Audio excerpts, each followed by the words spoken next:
There is something about fear that I find it more than necessary to talk about it. So in today's video, we'll talk about fear. We'll try to understand what fear actually is and if there are possible ways to overcome fear in life. When we try to think about fear, fear is something that everybody goes through, or at least everybody has fear in life. And so, where does fear come from? Or why do we have fear in life? We will have fear in life as long as we are surrounded by adversities, pain, and uncertainties of life. Because when uncertainty surrounds our life, then it makes us feel insecure, and that insecurity will further lead us to having fear in life. So that's how fear generates in life. When we try to read and understand Stoicism focuses on tranquility of mind and centrality of moral values. So that's what it focuses on.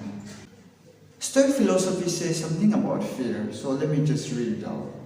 One of the key to managing fear is to recognize that many of the things that we fear are not within our reach. Let me just read it out again. One of the key to managing fear is to recognize that many of the things that we fear are not within our reach. Meaning, not all struggles, not all fears, not all problems in life are solvable by us. So it's not within our reach. It's not something that we can manage. It's not something that we can solve. So there are things beyond our reach. There are things outside of our reach. And so those things are some things that we cannot solve. There are problems that's out of our reach. And so that's what Stoic philosophy is trying to bring here about fear. And so when we try to look even closer, then what could those be? What could those generally be? What are those things that's out of our reach? Maybe to solve problems of others, to take out somebody from their problem, or to solve somebody's problem, or to rescue somebody from their problem is something that we cannot do, because we cannot change the mindset of others. We cannot change the life of others. We can help them fight against their problems. We can help them fight against their issues that they are going through. But we cannot solve their problems entirely, because that's their responsibility to do actually. And so we can help them, but we cannot solve them. So if there are problems that's beyond our reach, if there are problems that's not within our reach, then when we think about it carefully, there must also be problems, or there must also be issues that's within our reach, that's solvable. So find out things that you can do. Find out things that you can possibly solve. Find out problems that you can overcome. Find out fears that you can overcome. Find ways. So to win over fear comes along with responsibilities. So that's what this philosophy is trying to make us understand. When we try to read Bhagavat Gita, we'll find that Arjuna, who is leading the entire army in the war, there comes a time where he becomes too vulnerable and too soft-hearted that the love that he has for people at point becomes his weakness, because he becomes too vulnerable that he gets lost in moral dilemma. So he forgets about his duty. As a soldier, as a warrior, as a fighter, his duty is to protect, his duty is to fight, his duty is to lead his army in the battlefield, and he forgets about his duty. So he tries to take advice from Sri Krishna, who is considered to be a wise god in Bhagavad Gita. So when he tries to take advice from Sri Krishna says, it doesn't matter what you feel, it doesn't matter about your feelings at this point of time. You have to know about your responsibilities. What are you supposed to do, or what you can possibly do? But what you can possibly do is to know your own duty, to understand your own duty, and stick to your own duty. So Sri Krishna uses statement like, it is better to do your duty imperfectly than trying to do others' duty perfectly. So, knowing your own duty, knowing your own responsibility is what you can do.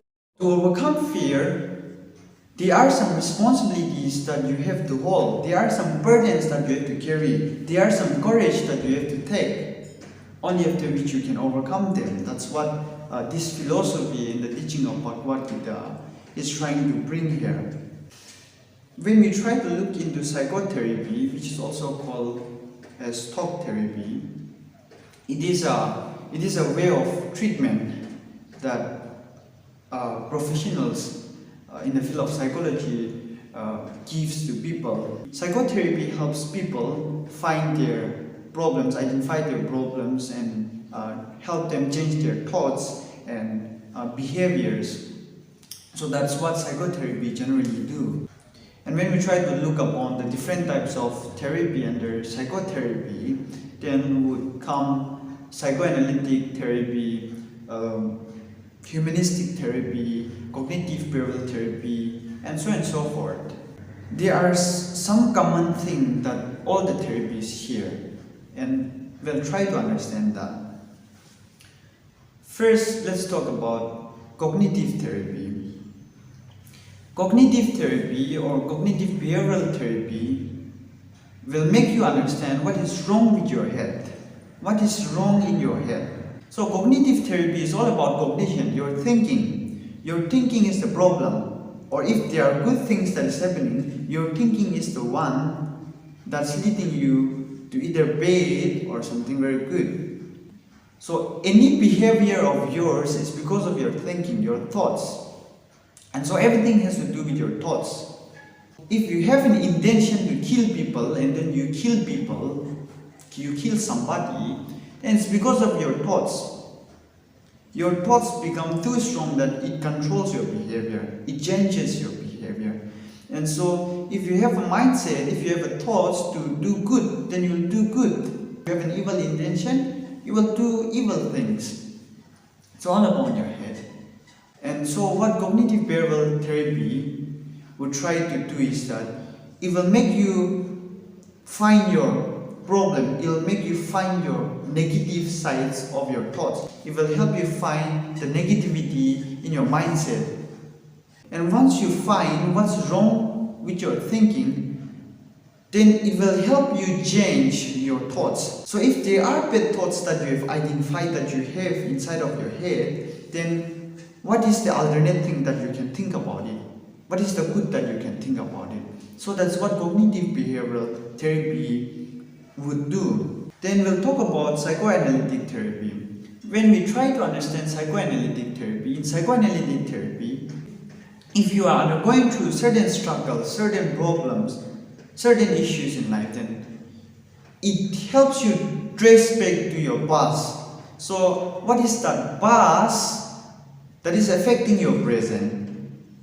So it would usually study the unconscious. It would usually study the unconscious. So there are certain things that we don't actually remember, but that's really affecting us. Memory, the repressed memory that we have. Suppose sometimes we have a very terrifying dreams, right? Nightmares that we don't actually remember. So when those pass or when those dreams, terrifying dreams, pops out in our memory or flash in our memory, then it gives us fear. Or if there are certain traumas that you have gone through in the past, then those might be an issue that is affecting your present. So it helps you find your past. What is that problem that you have in your past that is really affecting your future? And so it once again takes you back to your past, and you'll find yourself what you can do. So that's about psychoanalytic therapy. Then would come humanistic therapy. So comparing to all other therapy, humanistic therapy is one most positive therapy that you will find. But also, humanistic therapy does not actually solve your problem. What it does is, it helps you make right decision. It guides you. It guides you from falling apart. It guides you from making wrong decision. And would show you that there are positive sides of life. There are positive things that you can achieve. It will help you find your potentials in life. It will help you find the positive things that you can achieve in life. Usually when you go to meet a counselor or professional counselors or clinicians or psychiatrists or pastors or whosoever, you take your problem and go to them. Usually what they'll say is, what the counselor will say is, I'm not here to solve your problem. I cannot solve your problem. But what I can do is I can guide you. That's the same thing pastors would do. That's the same thing maybe clinicians would do. Maybe counselors would do. Anybody would do. Nobody can solve your problem. Nobody can kill your fear in life. Nobody can solve them. But they can help you guide. And so that's the most misleading part here. People in search of a pasture, people in search of relief in life, they go to all types of people trying to find healing, trying to find relief, trying to find comfortability, taking the comfort from others. And so there will be lots of wrong teachers that will teach you, oh, and if there is anybody that tells you that they can solve your problem, then they are not. They cannot do it. Anybody can help you fight with your problem. But no therapy session would solve your problem. No counselors, nobody would solve your problem. But they would help you find your problem, fight against your problem. But to win or not is upon you. So that's the most misleading part. And when somebody says, I can heal you, I can help you, I can take you out from your problem. That's a wrong teaching, right? That person is a wrong teacher. That person is a wrong counselor. That person is a wrong clinician. That person is somebody who is a deceiver. So be mindful of those people. And after all that we try to understand from different philosophies and psychotherapy, what is that you should do to overcome your fear in life? Is nothing but to voluntarily take courage to fight against the fear or to face your own problem voluntarily. That is what you can do. Because psychotherapy shows that you have a problem, you have your weaknesses, you have your strength, and this is the problem that you are having. So to win over your fear, to win over your problems, is you who should fight against it, who should fight over it, who should overcome it. We all have struggles, we all have fears, we all have adversities in life that we are responsible of. And so, in the Gospel of John chapter 16, Jesus would say, in me you might find peace, in the world you will face tribulation, but be of good cheer, for I have overcome the world. So, when Jesus says that I have overcome the world, I have won over the world, or I have won over the problems and struggles in life, then he's also leaving a question that then it is you now who should overcome your own problem, that you should also overcome it and you can overcome it. That's what the philosophy of Jesus in the Gospel of John brings. That is why to overcome fear is to be volunteer enough to fight against it. So the enigma behind the fear that we are trying to understand is nothing but you, yourself. Who is to be responsible or who is responsible of?